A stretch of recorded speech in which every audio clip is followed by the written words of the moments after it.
going on, everybody? It's really cold this morning in Florida. It's not what we're used to. It's like, I think mid 40s right now. Chris came over to check out the podcast setup and check out the studio.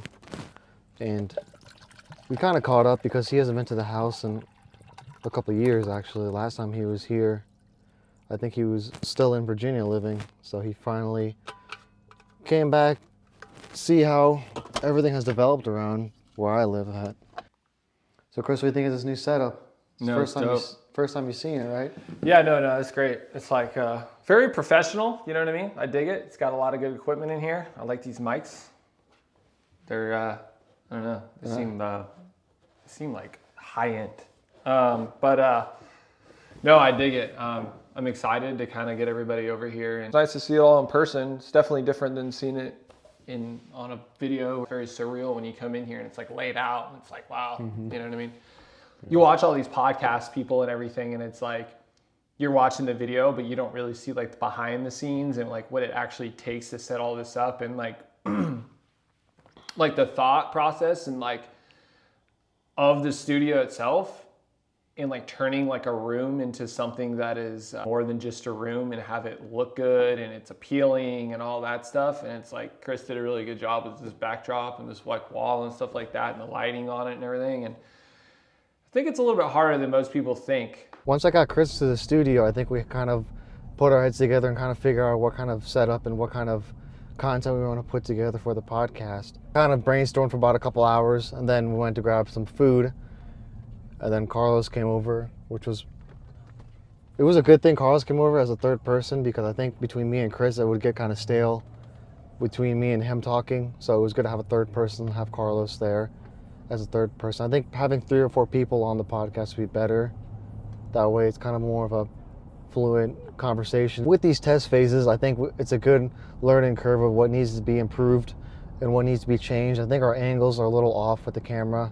So we kind of got together and brainstormed new ideas of how to change up some things. I think having us all 3 together made the conversations much better. We're just doing the test phases right now, and this is the first official video.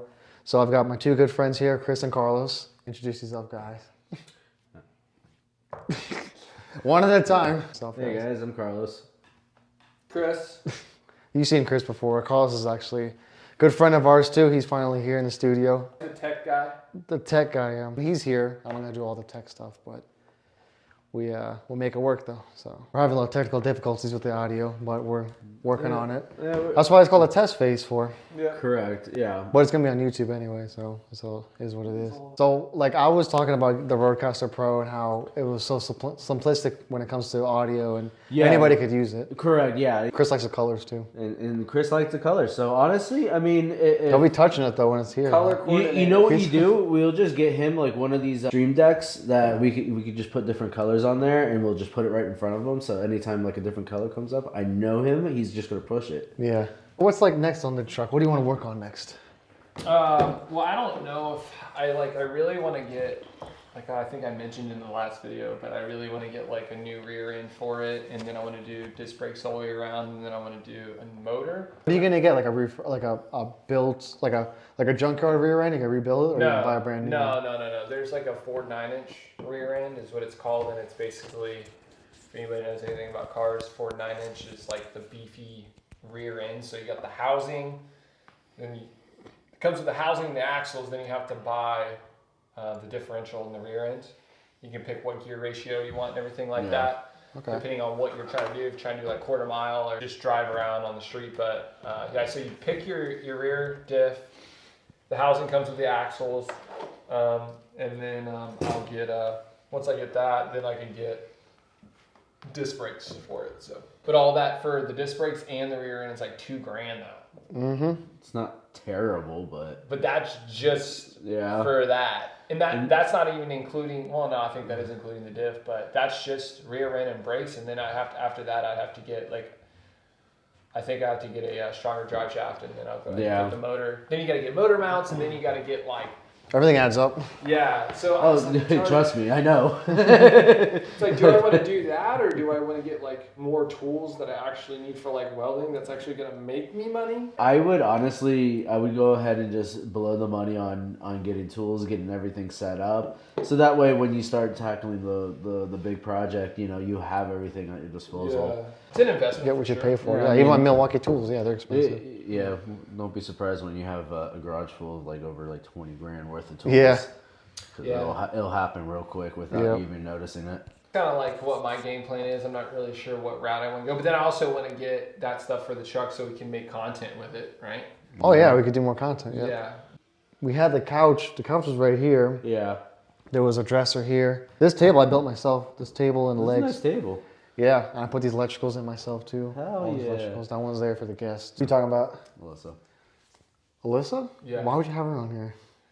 That's what No, I'm saying. no, I Oh. brought it up. Oh. I'm just thinking. Like maybe in the future when we have other girls that can talk to her about some nonsense that there's some fuckery they're doing. But like she's very quiet and reserved. Like now, Aitza, Definitely. that's a whole nother level. That's- She'd be in here throwing a fit, talking with her hands, putting her hands in the air. Borderline probably about to throw something at one of us. Probably will throw You guys are something. gonna meet Aitza one day. Yeah. Who would be a person that I would be in and like get her like all riled up? You just gotta disagree with what she has to say. And it's And smooth just- sailing from there. Start talking about women's rights and how they don't have any. Let me tell you something. I Ah. know here. Y'all use your blinkers? Now, on top of having more people on the podcast, I originally only bought equipment for 2 people.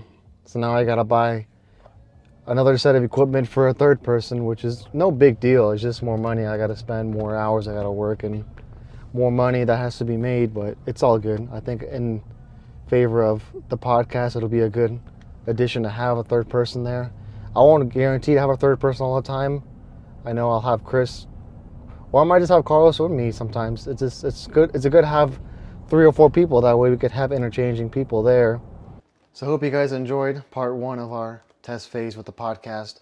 We still got a lot more improvements we need to do with the camera angles.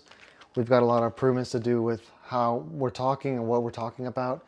We just went along with it. We had no really plan on what we're talking about. That's part of the test phase. Just things aren't going to go perfect the first time you do it. So I think with everything that we put together for now, it's good, but we have some more improvements that we need to do. We've got more equipment that's coming in, the soundboard and video board. We'll have more cameras with more angles. We just have one set angle right now. So we're going to get them back together and then we'll go from there.